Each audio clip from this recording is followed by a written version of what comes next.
Buenas tardes a todos.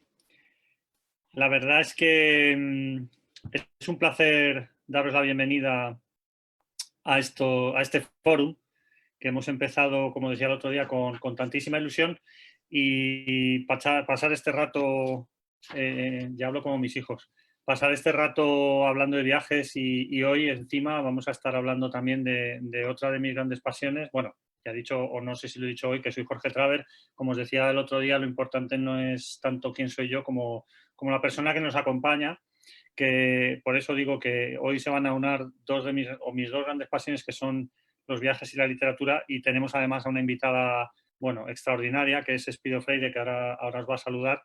Es un placer que esté con nosotros porque sabemos además que tiene, a pesar de todos los condicionantes, una vida bastante ajetreada y repleta de compromisos, sobre todo el suyo con la escritura, que es el más grande, y con los viajes, ¿no? Así que ya habéis visto hace un poquito que podéis seguirnos también a través de Facebook. Hay diferentes canales abiertos, tanto en la red Experience como en la red Premium y de cruceros, de Bicruises, con lo cual, como esta sala tiene un aforo limitado, pues os podéis también ir a Facebook. Para los que no hayáis estado aquí antes, pues bueno, aquí abajo veo las preguntas que hacéis o los comentarios que nos lanzáis, que le lanzáis a Espido. Estas charlas pretendemos que sean amenas y participativas por igual, con lo cual, pues en cualquier momento, según vayamos viendo las preguntas, pues yo se las iré lanzando a Espido. Espido Freire, buenas tardes y bienvenida. ¿Cómo estás? Buenas tardes, ¿cómo estás, Jorge? ¿Me escuchas? ¿Me ves? Sí, sí, se te escucha y se te ve muy bien, la verdad que sí. Fenomenal. Pues encantada de estar contigo y encantada de, aunque sea de esta manera, el vernos y aunque sea de esta manera, el viajar. Sí, porque una de las cosas más complicadas del confinamiento yo creo que ha sido tener que replantearte cómo viajar. Yo creo que, y lo he dicho algún otro día, la literatura es probablemente utilizar la imaginación. Es una de las vías de escape más maravillosas que existen y tú encima tienes la suerte bueno, suerte labrada por ti misma de trabajar en ese mundo, en el mundo literario, que también obviamente lleva indefectiblemente unido el viaje, ¿no? Sí, de hecho, durante una de las preguntas que más me han hecho durante el confinamiento ha sido si estaba escribiendo mucho. Y lo cierto es que he tenido que confesar que no. Lo que he estado escribiendo, de hecho, ha sido todo artículos de viajes, o bien para mi propio blog, o bien para alguna revista, o bien para fines distintos. Y de hecho acababa de escribir, apenas un mes antes de encerrarnos, acababa de entregar un libro de viajes. De manera que no os extrañará si os digo que mucho de lo que he estado leyendo han sido libros de viajes, en los cuales me acercaba no solamente a destinos distintos, sino sobre todo a cómo a lo largo del tiempo viajeros y viajeras también, a mí me interesa mucho la visión de la mujer como viajera, de la mujer como cronista, han llevado a cabo ese tipo de viajes. Y en muchos de ellos el libro y la historia que se ha contado a su regreso estaba presente y era una parte esencial. De forma que, bueno, para mí ha sido una pequeña evasión y ha sido también la manera de mantener la ilusión de que pronto volveremos a viajar y de que lo haremos a los lugares que hemos amado y a los lugares que nos quedan todavía por descubrir. Que son siempre muchos, porque yo lo digo muchas veces, les pido que, a ver, para mí la literatura te abre puertas increíbles a lugares maravillosos en los que, por supuesto, te enamoras sin remisión, tanto de paisajes como de personas, como de situaciones, pero realmente tú además, ahora hablaremos y entraremos en materia, eh, tu literatura, digamos, está bastante vinculada a paisajes y a rincones, ¿no? Ujú. No sé, yo creo que los viajes que tú tienes con el proyecto, con este proyecto que auspicia BD Travel Brand, que estamos encantados con él y el país, Sí. y el medio del país, esa Irlanda que tú enseñas o la Inglaterra que tú enseñas o la Rusia que se puede ver contigo, pues tienen ese plus que les da ser literariamente hablando espectaculares, no sé. No Eso sé si es lo estás que de acuerdo. intentamos, eso es lo que intentamos transmitir, porque si no, hay mil excusas para ir a Irlanda, hay mil maneras por las que uno se puede acercar a Rusia. Es decir, hasta hace relativamente poco, la idea de viajar se había democratizado y la habíamos normalizado tanto en nuestras vidas que, por ejemplo, Europa, que es un destino que a mí me entusiasma, había quedado en la lista de muchos viajeros como en los últimos lugares porque daba la impresión de que siempre habría tiempo para ir, ¿no? Y a mí, Europa me aporta, por ejemplo, la posibilidad de un legado común, el Mediterráneo o bien el anglosajón. Me permite la posibilidad de novelas, muchas de ellas no precisamente fantásticas, sino novelas psicológicas, como puede ser el Ulises, o novelas de descubrimiento, como puede ser algunas de las que yo he escrito. También, desde luego, África, ¿no? Que es el exotismo, tú la conoces bien. Yo estuve el año pasado en Kenia con Memorias de África y este año, para diciembre, estábamos barajando el volver. Y, por supuesto, están los secretos de Oriente. Está desde Marco Polo hasta cualquiera de los soñadores que desearon ir hacia el este o hacia el oeste. Pero para mí era interesante como autora el hecho de mostrar que incluso en lugares tan cercanos como el recorrido por el Madrid mitológico que llevó a cabo, que es realmente el Madrid de Carlos III, ¿no? Se puede continuar descubriendo cuestiones y podemos averiguar muy cerca aquello que pensamos que está muy lejos. Y eso era algo que yo quería aplicar y que, bueno, me imagino que continuaré dándole vueltas. Quería aplicarlo a la hora de descubrir nuestro propio país, nuestras comarcas y las regiones que yo he tenido la ocasión de visitar mucho a fuerza de ferias del libro, reuniones para animar a la lectura, la biblioteca del rincón más idílico que te puedes imaginar que en un momento determinado te llama para según qué cosas, ¿no? Y cuando estás allí, de pronto dices, no quiero que todo el mundo lo descubra, pero quiero que todo el mundo lo descubra, ¿no? Y a partir de ahí ir construyendo un universo que no solamente es de imágenes y de recuerdos, sino que también se convierte en palabras. Eso que acabas de decir, Espido, me resulta muy familiar, lo de descubrir rincones que no quieres compartir, pero que por supuesto acabas compartiendo. Esa es probablemente la razón por la que yo sigo haciendo viajes con gente de la que siempre aprendes en los grupos que llevamos y la verdad es que es como compartir un tesoro, ¿no? Es también, eso a mí también me pasa con algunos, con muchos libros, con algunos con más fuerza que con otros, que de repente cuando le dices a alguien cercano o querido, oye, léete este libro que realmente es impresionante o me ha impactado por esto o por lo otro, pues en cierto modo estás compartiendo esa ruta secreta que además me consta que tú compartes con tus viajeros y viajeras cuando vas pues como decía, ¿no? Se me había olvidado mencionar Kenia, por supuesto Kenia es un lugar literariamente hablando y también cinematográficamente hablando. Creo que el cine también tiene aquí un papel importante cuando hablamos de viajar, igual que la Sí, música, sí, ¿no? sí, lo tiene, lo tiene. Para sobre todo los viajeros de determinada franja de edad. Es decir, hay otros que son las series y hay otros que incluso en algunas ocasiones el cine no ha tenido una influencia tan grande. Pero hay una franja de edad que fue la que vivió años dorados de Hollywood y sobre todo vivió el cine de barrio. Vivió el salto también de un cine de calidad en el barrio a esa misma programación de cierta calidad a la televisión, ¿no? Que después ha caído y decaído tanto en calidad, pero en ese caso la evocación muchas veces es tanto cinematográfica como literaria. Mira, Jorge, yo no sé cómo, bueno, me puedo imaginar cómo llevas tú el viajar con gente, porque he viajado contigo, aunque fuera únicamente al centro del mundo, que es Bilbao, y ya he podido experimentar. Hemos estado en el centro del universo, ya todo lo demás son Ya que barcos. más da, ¿no? Claro, o sea, Pero bueno, he podido ver un poco de tu talante, he visto además la simpatía arrolladora que tienes y me imagino que lo pasarás muy bien. Pero una de las preguntas que a mí me hacen más a menudo cuando saben que voy con viajeros es, pero no te agobian, no te cansan, no, ¿cómo organizas eso? Es decir, tú eres una guía, no eres una guía, y lo interesante es explicar que realmente yo me siento una anfitriona, ¿no? Casi una geisha. Lo de geisha tiene otras connotaciones, sí. Conviene no repetirlo mucho, pero bueno, no, pero geisha bien entendido, cuidado que claro, yo, de entretenimiento. claro, Del cuando entretenimiento con la sí, música, con la literatura, con la... Entonces, literalmente es eso, es acompañar a los viajeros. En mi caso, tenemos un guía que se encarga de las cuestiones más prácticas, que pueden solventar desde los hoteles hasta cualquier otra cosa, pero después el resto del tiempo tiene que ver con compartir y con recoger aquello que han visto durante el día, ¿no? Y eso genera unas dinámicas muy poderosas y muy interesantes. Yo suelo organizar en los viajes largos cada 2 o 3 días una tertulia por la noche en la que hablamos hasta que aguantan de lo que hemos visto de literatura, y en los viajes más cortitos todos los días. Y luego además siempre hay un espacio.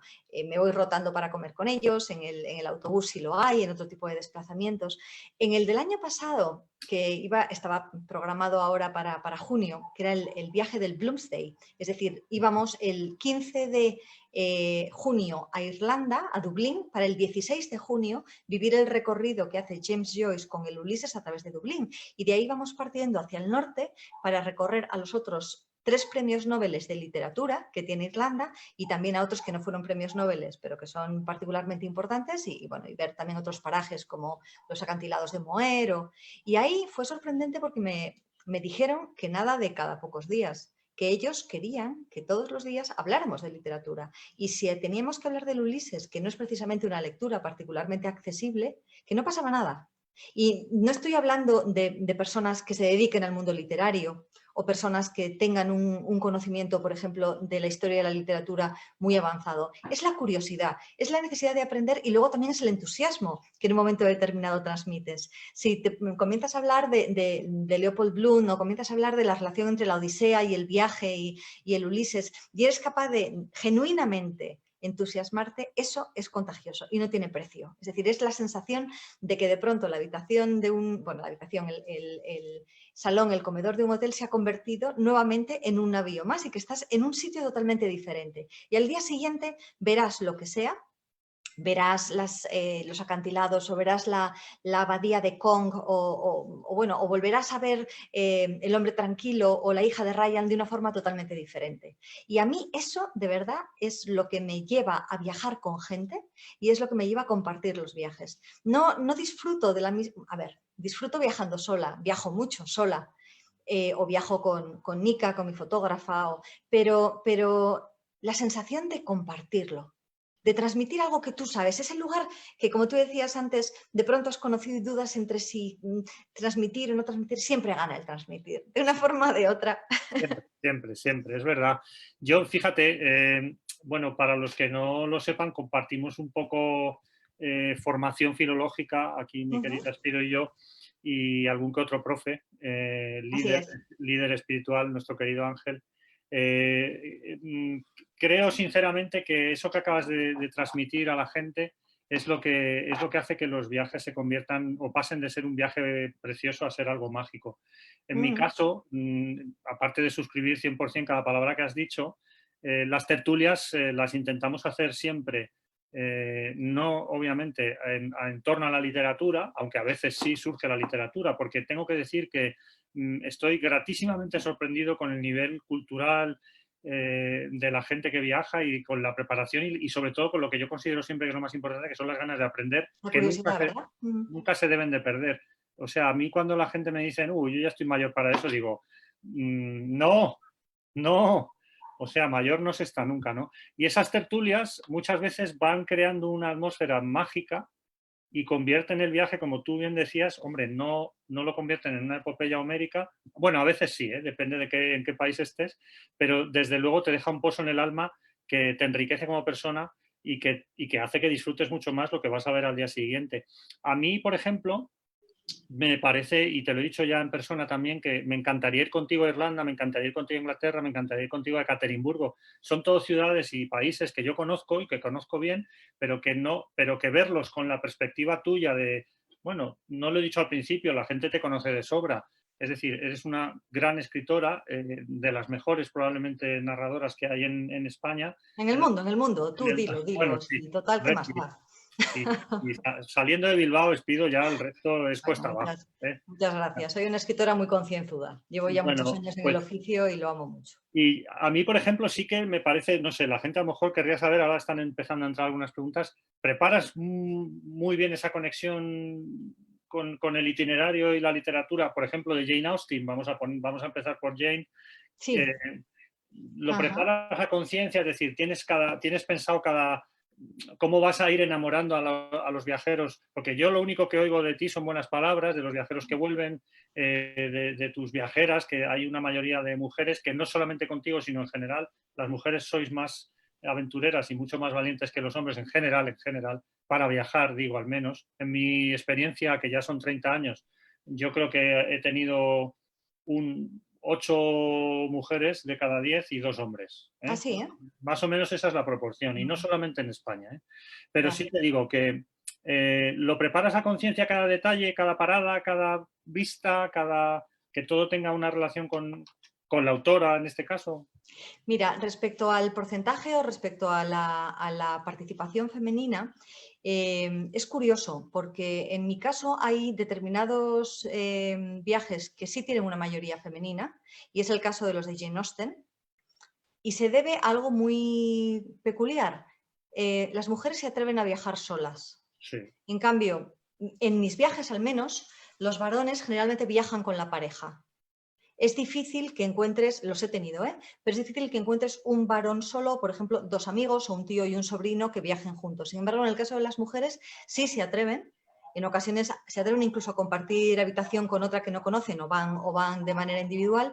Y sobre todo, en ese viaje de Jane Austen se presta mucho a tía-sobrina, porque Jane Austen era una conocida tía, ¿no? Y en el de las hermanas Bronte, el que vayan hermanas, también por lo mismo. Entonces, yo creo que en esa relación de parentesco influye mucho.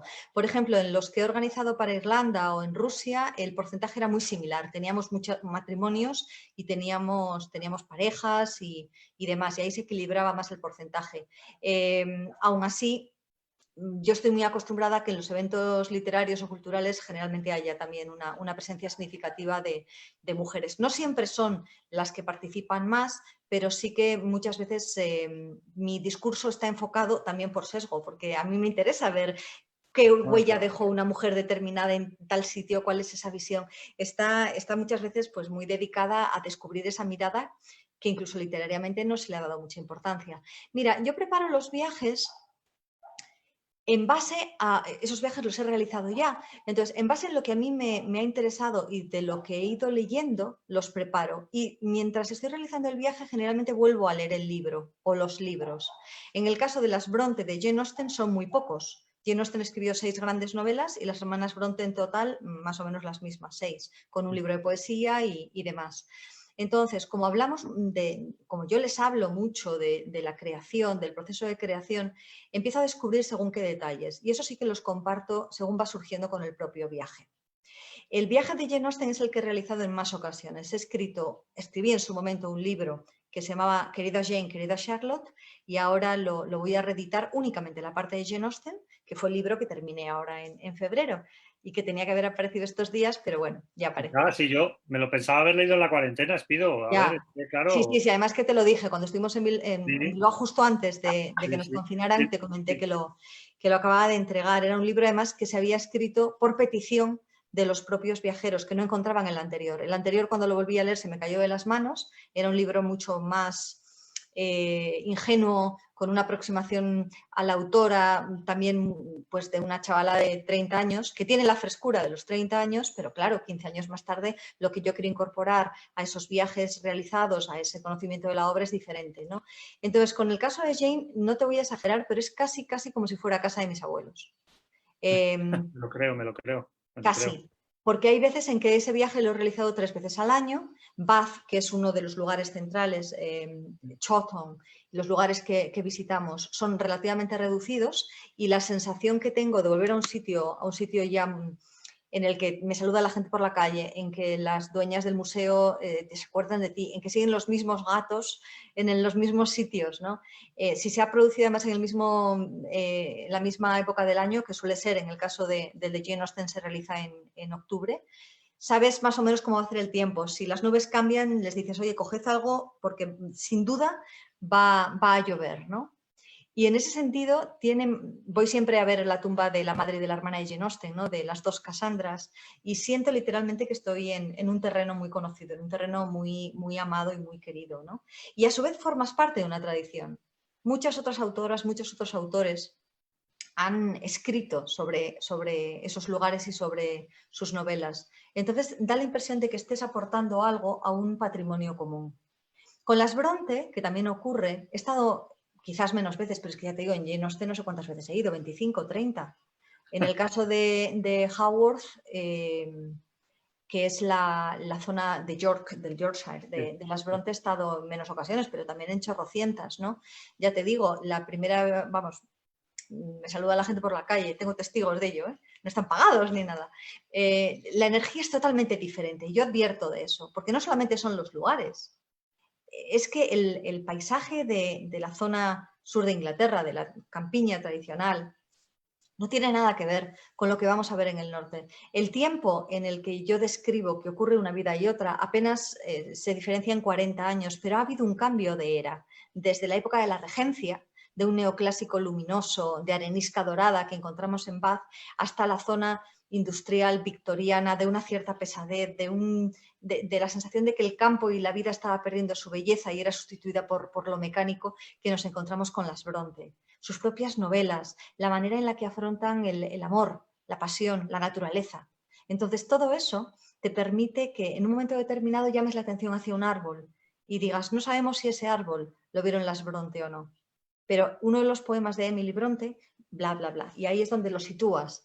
Entonces, esa mezcla de clase peripatéticas y de preparación a mí me hace que cada viaje sea diferente. Lo que lo diferencia, claro, es la gente, ¿no? Es el asistente, quien nos acompaña, el viajero de ese día, o siempre hay alguno que destaca por alguna razón. Hemos tenido una viajera septuagenaria que se atrevió con los viajes de Inglaterra y que después vino a Kenia, incluso con una patita mal, tenía un problema en uno de los tobillos y que había venido porque iba yo, pero los animales no le interesaban nada, nada. Decía, yo voy porque me llevas tú.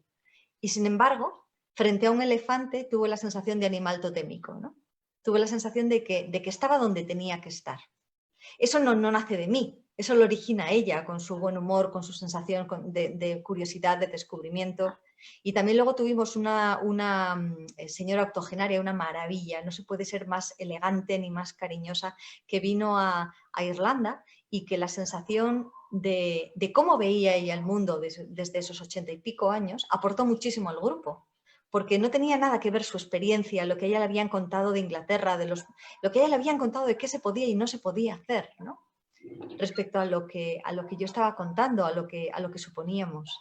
Eso también te obliga a ser más sensible respecto a zonas que son accesibles o no, por ejemplo, ¿no?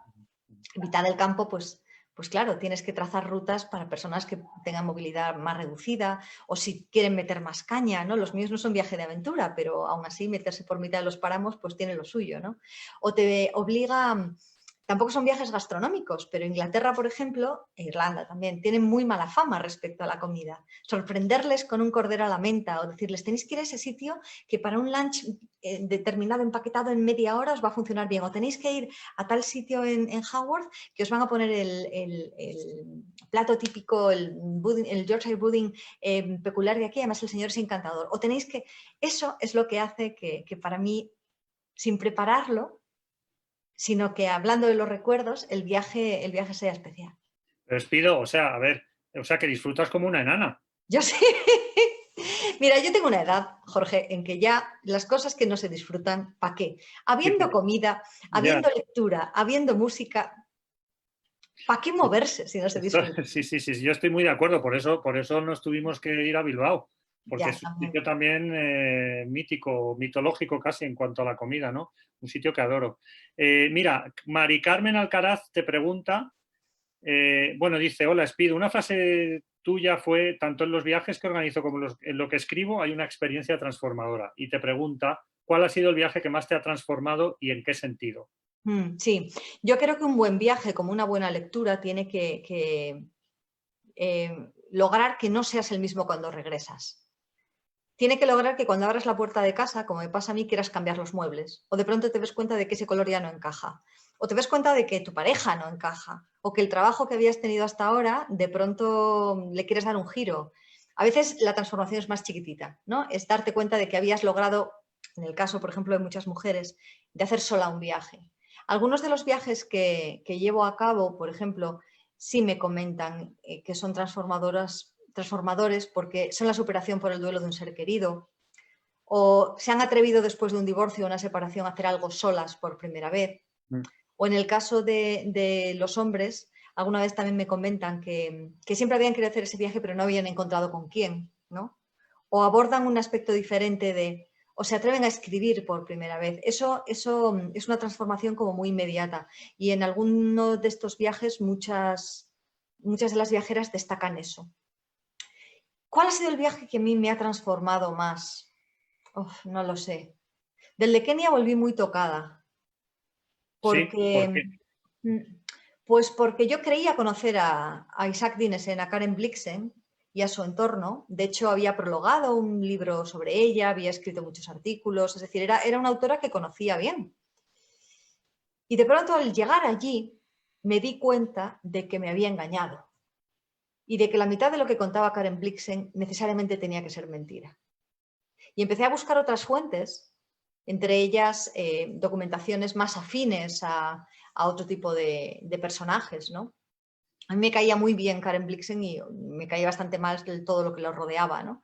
Y empecé a dar una oportunidad al resto de los personajes del Happy Valley, de artistas, vividores, herederos desterrados que se juntaban en Kenia, como Sí, luego algunos en los 60 se juntaron en la India, ¿no? Como si fuera una especie de peregrinaje.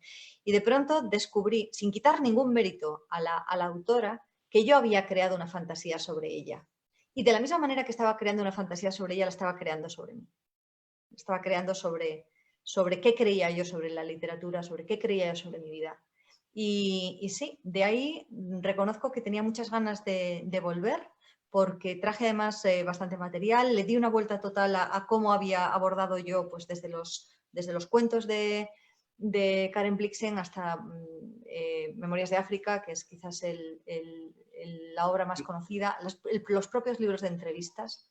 Era una cuentista, era una fabuladora, por lo tanto era una mentirosa profesional. sí, Y claro. mentía más cuanto más decía la verdad. Ya. Ese fue muy transformador. Y luego de niña, el primer viaje que realicé solita, sin mi familia, que fue a Roma para cantar, con 14 añitos y medio, ese viaje fue ese y el siguiente que hice a Alemania con 14 años y medio. O sea, todavía no había cumplido los 15. Esos dos fueron absolutamente reveladores para mí.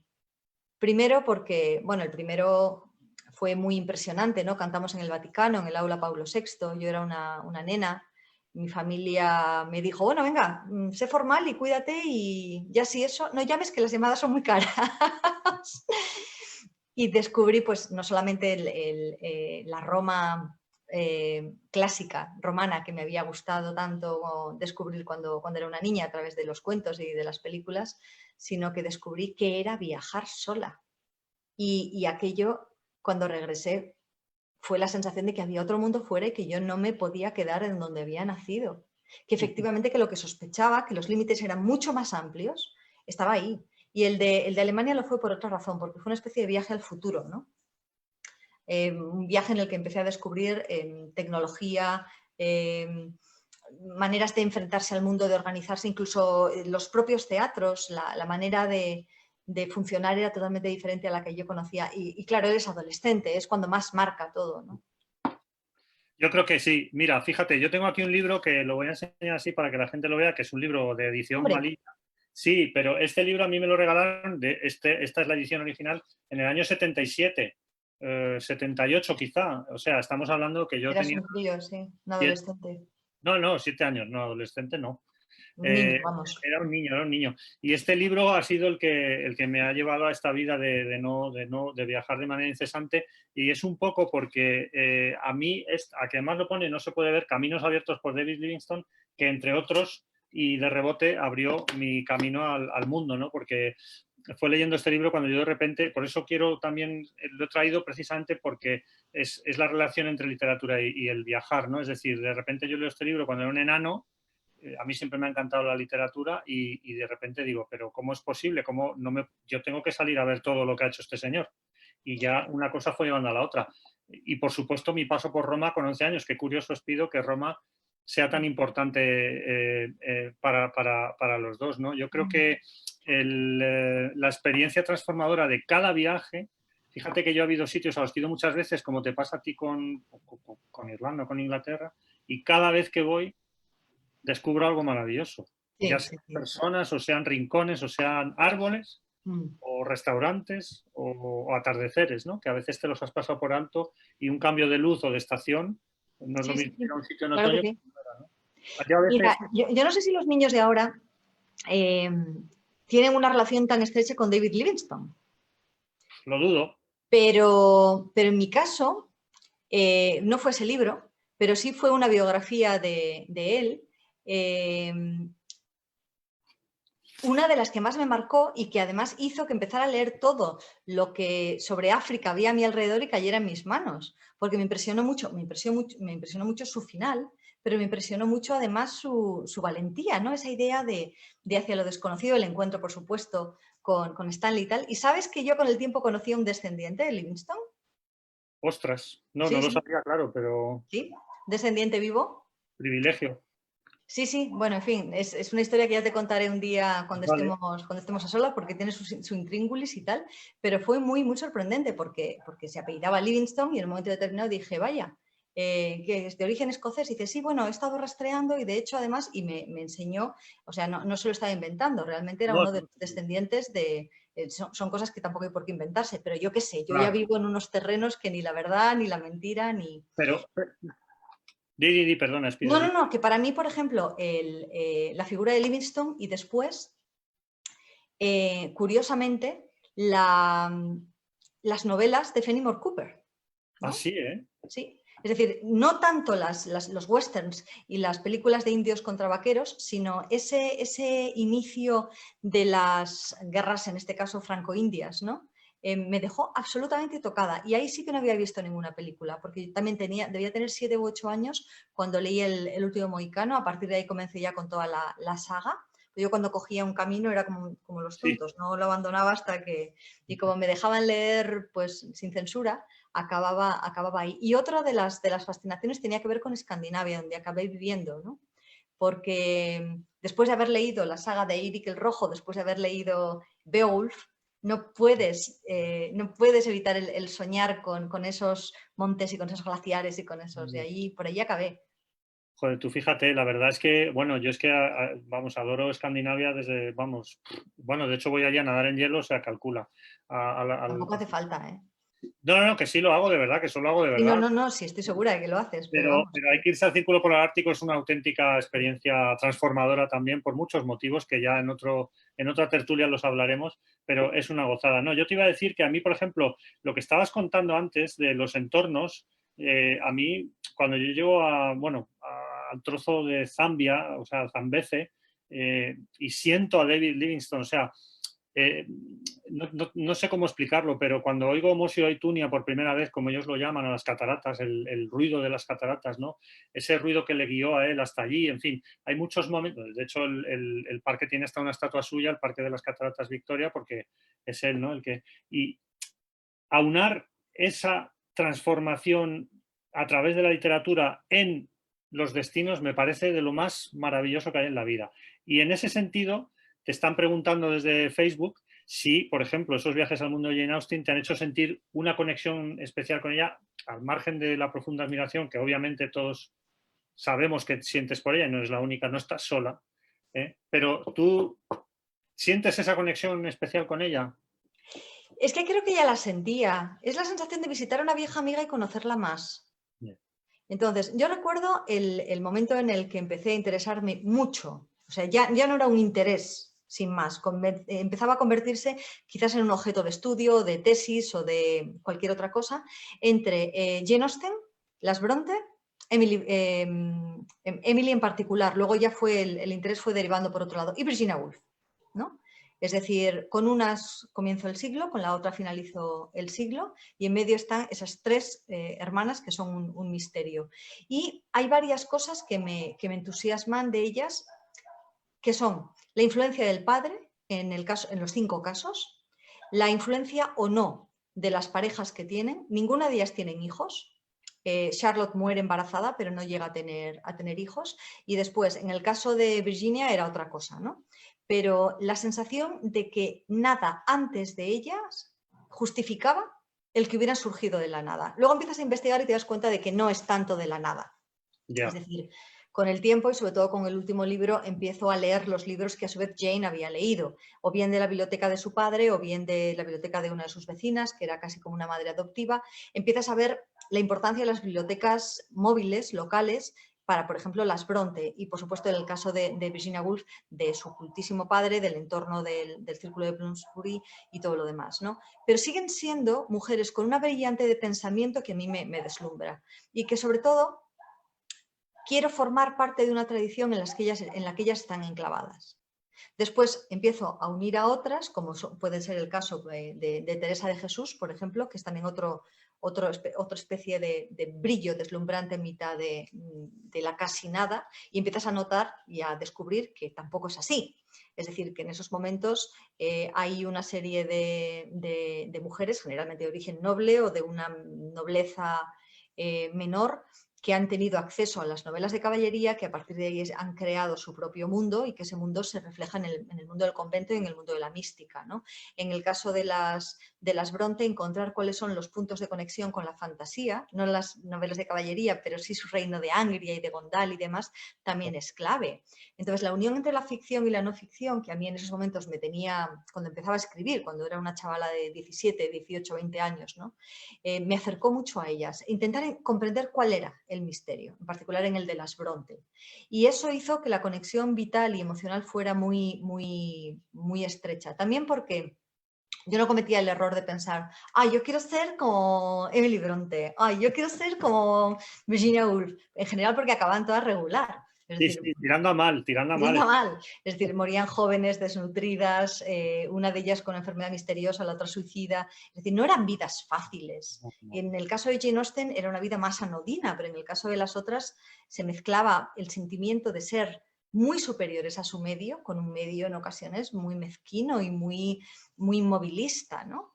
Y ahí es donde se genera el vínculo, como digo, en particular con esas 5 autoras, pero hay muchas otras. En España están Concepción Arenal, Rosalía de Castro, Emilia Pardo Bazán, como las 3 que también en el siglo XIX empiezan a enfocar hacia dónde yo quiero estudiar.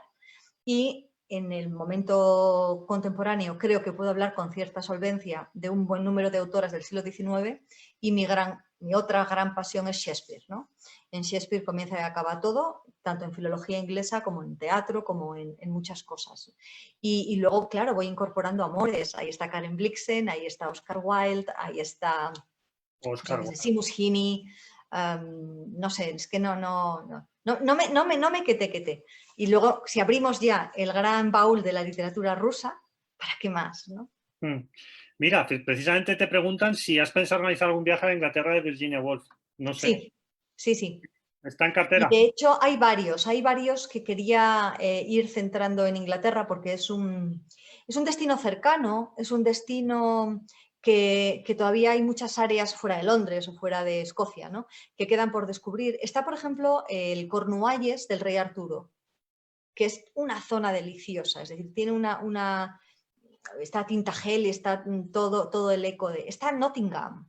Es verdad que se ha destrozado gran parte del vínculo que se podía tener con Robin Hood, ¿no? Pero continúa teniendo esa evocación mística. Están los grandes lagos, está la zona alta y la zona baja. Y está, por supuesto, toda la parte itinerante, tanto de las mansiones como otras más relacionadas con Virginia Woolf. De hecho, hay tengo alguna ruta esbozada.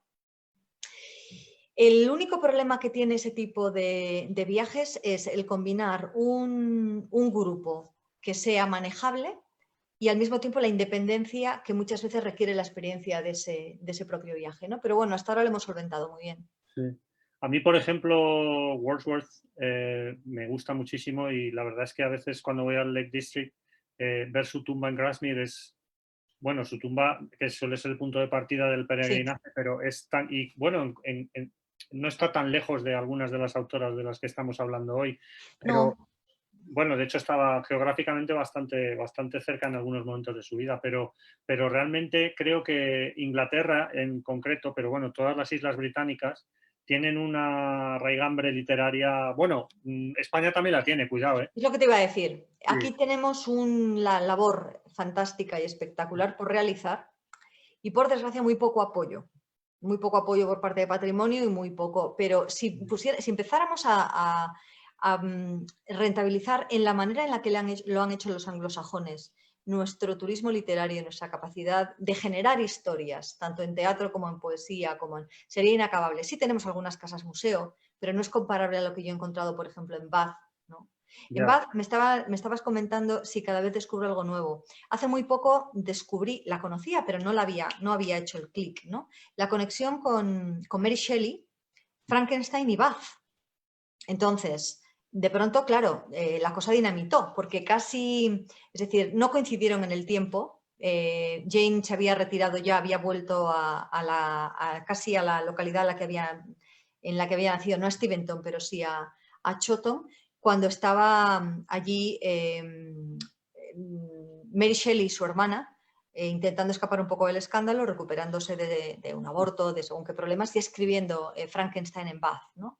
Entonces, con Wordsworth pasa lo mismo. Hace poco hablé además de él, no me acuerdo con motivo de qué, en uno de los directos, estuve hablando de los poetas, de determinados poetas románticos. Todo el mundo conoce a Lord Byron, todo el mundo conoce pero Coleridge, Wordsworth, que forman parte también de nuestra memoria colectiva, que han influido en tantos poetas y que han configurado, como Goethe, ¿no? nuestra visión de la naturaleza, de lo meritorio que ver del propio viaje. Descubrir eso con alguien que está interesado es fascinante. Sí, la región de los lagos, el distrito de los lagos es de una belleza. Bueno, no Que te tengo, pilla buen tiempo. si te pilla buen tiempo, yo no tengo palabras. O sea, dar paseos por allí es como estar en otra dimensión, pero vamos, a todos los niveles. El alma se enriquece muchísimo allí. Yo estoy, vamos, es una gozada. Pero, Espido, hemos estado hablando de muchas autoras. A mí, por ejemplo, voy a hacer un pequeño inciso que además también es muy literario, porque Amelia Earhart no deja de ser una figura que ha trascendido los límites de la vida humana para convertirse en casi mitológica. Y a mí, por ejemplo, por completo error, cuando era muy jovencito y pisé los desiertos africanos por primera vez, siempre tenía la esperanza de encontrar los restos de aquel avión, ¿no? Y era una viajera que además, por mi vínculo familiar con el mundo de la aviación, pues me parecía absolutamente increíble. Pero, como te decía, hemos hablado de muchas autoras, pero hay un viaje que haces tú a Rusia, vamos, que nos llames Alejandra, que nos cuentes un poco. Sí, en ese no seguimos a ninguna autora. ¿A ti? Seguimos, bueno, seguimos lo que yo plasmé en una de mis novelas, en Llamadme Alejandra, que apareció en 2017 y que obtuvo el premio Azorín, ¿no? Y que es la historia narrada en primera persona de La última zarina, de Alejandra Feodorovna. Entonces, esa historia comienza la noche del 16 de julio, la noche en la que van a fusilarlos. Nosotros lo sabemos, ellos no. Se han despertado en mitad de la noche, les dicen que van a trasladarlos a toda la familia a un destino más seguro y que se vistan rápido. Y ahí arranca la novela. Y el viaje arranca en Ekaterimburgo. Arrancó, de hecho, hace 2 años, esa misma noche, el 16 de julio, que además es mi cumpleaños. De ahí quizás el vínculo también con esa pobre zarina, con esa mujer tan incomprendida y en muchos sentidos también tan desastrosa, ¿no? Y de ahí vamos a Moscú, el llamado corazón de la tradición rusa, y donde tenían lugar las ceremonias religiosas de cierta entidad simbólica, y finalizábamos en San Petersburgo, donde estaba la vida cotidiana y donde estaba el ojo ruso, o sea, el brilli-brilli, la sensación de esplendor y aquello que acabó por dinamitar un imperio que estaba ya decadente después de 300 años de los Romanov, ¿no? El ver la magnificencia de esos palacios que han sido reconstruidos con todo mimo y compararlo con la situación real que debía vivir la mayor parte de la población, ¿no? Aunque la revolución estuvo muy encabezada por clases medias y por estudiantes, hace que entiendas también muchas cosas. Mucha gente ha estado en Moscú, mucha gente ha estado en San Petersburgo, incluso ha recorrido en cruceros la zona del Báltico, ¿no? Sin embargo, menos gente ha estado en Ekaterimburgo, realmente porque hay poco que ver. Es decir, Ekaterimburgo es un viaje más de una experiencia de conocer. Perdona, si me permites, Ekaterimburgo es muy transiberiana, ¿eh? Es lo Sí, que, sí, sí. también, ¿no? O sea, cuando De haces hecho, el era el transporte. eje, por eso habían acabado allí, ¿no? Efectivamente. A partir de ahí empieza ya, son los Urales, pero comienza ya la puerta hacia lo que incluso para ellos era el lejano este, ¿no? Y Rasputín además procedía más o menos de esas tierras. Él les había amenazado a los zares que si en algún momento él caía, ellos caerían después, lo cual es una buena forma de asegurarse que te protejan, ¿no? Pero bueno, acabó siendo así. Él siempre decía que era un campesino siberiano, pero realmente también era un personaje mitificado a sí mismo, construido a sí mismo. Quien haya ido a Ekaterimburgo va a encontrar ahora mismo una ciudad en plena eclosión, con un crecimiento vertiginoso. Es decir, entiende también muchas de las cosas que están ocurriendo en Rusia y que desde aquí resultan incomprensibles, y que si se recorren lugares tan abiertamente turísticos como los más occidentales, posiblemente te pierdas, ¿no? Nosotros llegamos allí el día del centenario del asesinato de los zares, que ahora son santos de la Iglesia Ortodoxa rusa. La Iglesia de la Sangre Derramada, que se ha construido en el lugar en el que fueron fusilados, es una obra maestra kitsch, pero que explica muy bien cuál es la relación entre la muerte, el pasado y el arte de según qué rusos, ¿no? Y es muy curioso porque al ser santos, tú te encuentras a los zares vestidos de fiesta, vestidos de gala, vestidos ellas de enfermeras de la Cruz Roja, con el nimbo alrededor en escenas cotidianas, como verías a, yo qué sé, pues a San Francisco hablando con las avecillas. Y para mí resulta, para la mentalidad occidental resulta muy, muy chocante. Y bueno, hace 2 años encontramos un peregrinaje como yo creo que no había visto. Si lo había visto era cuando era una niña y eran zonas muy, muy rurales de Galicia. Es decir, eran miríadas y miríadas de campesinos, sobre todo mujeres, vestidas de una manera muy peculiar, siguiendo a los popes y siguiendo a los distintos sacerdotes debajo de estandartes para ir a pedir favores y a venerar los restos de sus santos, ¿no? Y sus santos son precisamente las grandes duquesas, el zarevich y los zares. Fíjate. Y esa experiencia que se repite esos días, ¿no? Con el jubileo y con esa sensación de unidad, fue el pistoletazo de salida de un viaje muy rico en sensaciones que nos iba llevando de una emoción a otra, desde el desprecio hasta la compasión por esa familia, la sensación de irrealidad que vivían, la reinterpretación posterior de una historia, la sentimentalización también de la historia de Anastasia, ¿no? Y de la esperanza. Nosotros vemos primero dónde los enterraron de manera transitoria, después vemos dónde están enterrados, visitamos la fosa, bueno, pues hacemos el recorrido que hicieron esa noche después de fusilarlos en la casa Ipatiev para deshacerse de los cadáveres, ¿no? Y eso es muy conmovedor. En pleno verano, en el momento en el que ellos lo sufrieron, con la sensación de que los que lo habían sido todo, de pronto no eran nada. Y al no ser nada, se podían permitir el pisotearlos y el degradarlos, ¿no? Y ahí es donde entran las reflexiones de dónde colocas tú la idea de poder y dónde colocas la de respeto y dónde la de autoridad. ¿Cuáles son los límites? Están algunos de los chavalillos que los fusilaron hasta días antes habían compartido un pitillo con el zar. Se habían reído, habían coqueteado con la gran duquesa María. Habían crecido con las imágenes de esa gente en iconos distintos. Y de pronto hay un permiso. Ese permiso puedes hacer con ellos lo que quieras. ¿Cómo reaccionaríamos? ¿Qué equivalente hay en la sociedad contemporánea, ¿no? Porque es un viaje duro también, ¿no? Emocionalmente es un viaje que tiene una cierta dureza, ¿no? Bueno, cada uno gradúa también, ¿no? Porque claro, luego nos vamos de paseo por los palacios, y además que a mí me das un palacio y no sé cómo decirte. Pues la sensación, hay quien reacciona creyéndose una princesa de cuento de hadas y hay quien reacciona con abierta hostilidad, ¿no? La sensación de, y este lujo, y esto, cuando ves pues esos salones de malaquita que te llevan a los poemas de Rubén Darío, ¿no? O cuando ves los jardines, que son quizás más amables, y ves pues el humor de Pedro el Grande, que era un gamberro, o empiezas a entender más de la historia cruzada europea, francesa, de la influencia italianizante que hay en esos palacios, una especie de Venecia de cartón piedra mezclada con otras cosas, ¿no? Es más amable. Si quieres ceñirte a una visión más social, también lo puedes hacer, claro. El metro de Moscú, por ejemplo, recorremos algunas de las estaciones, es obligado verlo. Claro. Se presta a las dos cosas, a la exaltación y también un poco al cachondeo, porque el arte realista socialista es de no saber dónde meterse muy bien, ¿no? De decir, bueno, este momento de exaltación para un europeo que venimos de una tradición diferente, ¿cómo puede ser que concite? Pero claro, lo interesante es contextualizar. Tú sabes la importancia precisamente de explicar no solamente lo que es ahora, sino lo que fue en su momento. Sí, y a mí esa es la parte que más me gusta. Pues a mí también. Lógicamente, cuando viajas, yo creo que viajas a través del tiempo y de la historia y aprendes geografía también sobre el terreno, y cuando uno está en Persépolis y se imagina a Alejandro Magno o entiende y ha leído por qué y por dónde entró, cuando estás en el río Sirdaria, en muchísimos rincones del mundo. Se nos está acabando el tiempo, os pido, y es una gozada, podríamos estar aquí horas.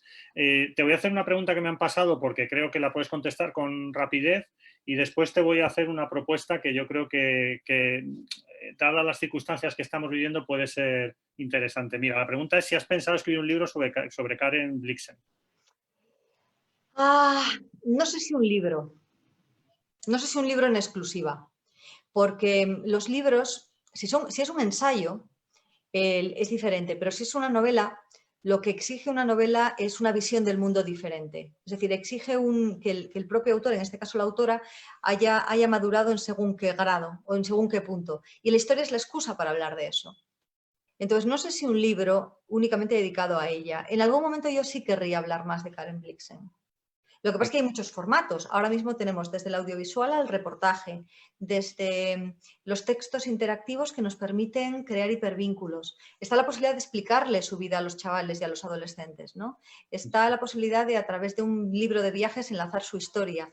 Entonces, no es tan rígido como tema, libro, ¿no? Sino que ahora se han abierto muchas posibilidades. Como me dijo a mí un profesor en esa carrera maravillosa que disfruté como un cosaco, la vida está llena de intertextualidad, ¿no?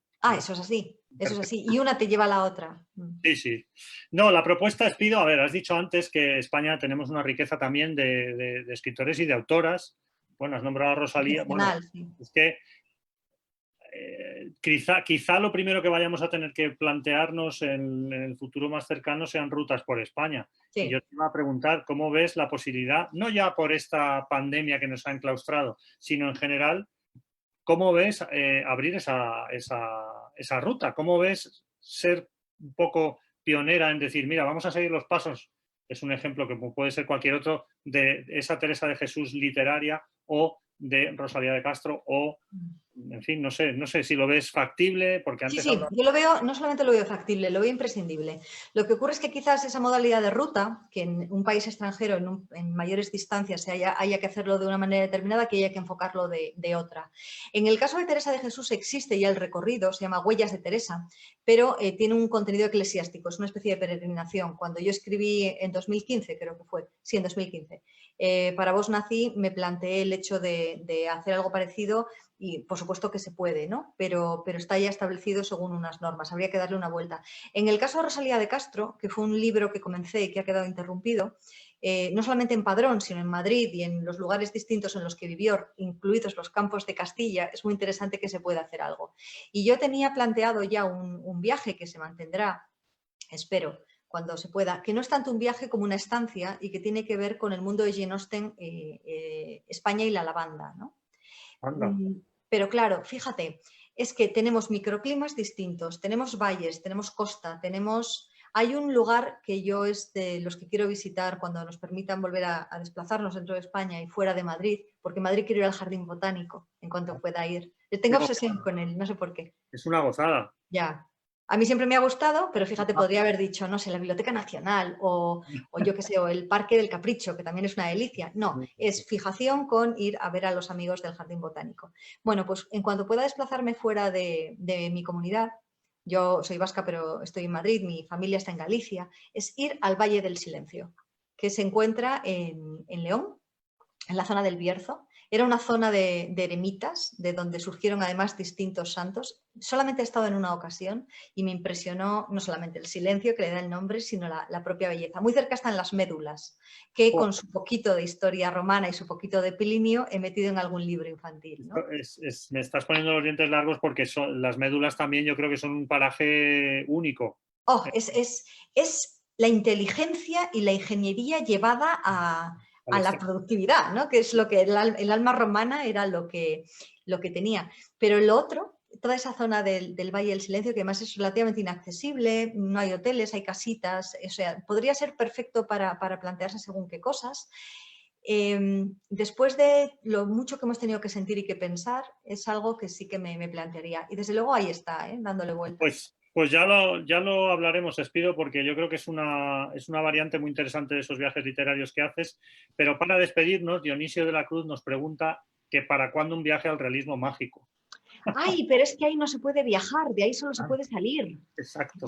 porque nos atrapa, Por nos eso deja dentro y sí. a partir de ahí Macondo, y en cierta medida Comala, y en cierta medida, bueno, no se puede decir que Comala sea realismo mágico, pero estamos en una ficción, tú hablas de la intertextualidad, ¿no? Sí, También podemos hablar de los agujeros de la liebre de Alicia, en los cuales se hombre, puede entrar y pasar de un lado a otro del espejo.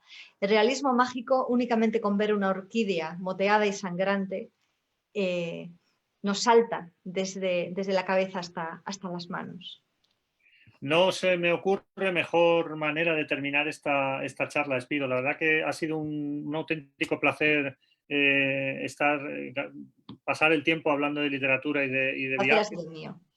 ¿El qué, perdona? Que el placer ha sido mío, que eres un No, encanto. no, te aseguro que ha sido mío y de todos nuestros oyentes barra espectadores. Lo volveremos a repetir Sí, porque por favor.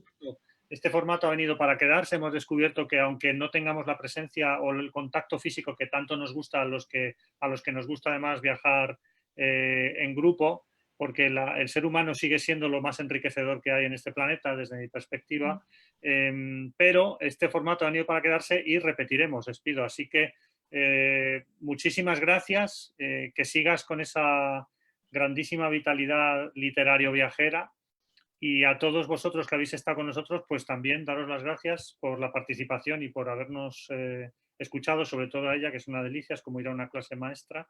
Y nos vemos por aquí. La semana que viene tenemos más encuentros, Espido, y a ti, en cuanto podamos, te Muchas enganchamos. gracias. Cuídate mucho, por favor, ¿vale? Y nos vemos en cuanto podamos y hablamos mucho antes. Muy bien. Gracias y un beso. Hasta luego. Adiós a todos. Chao.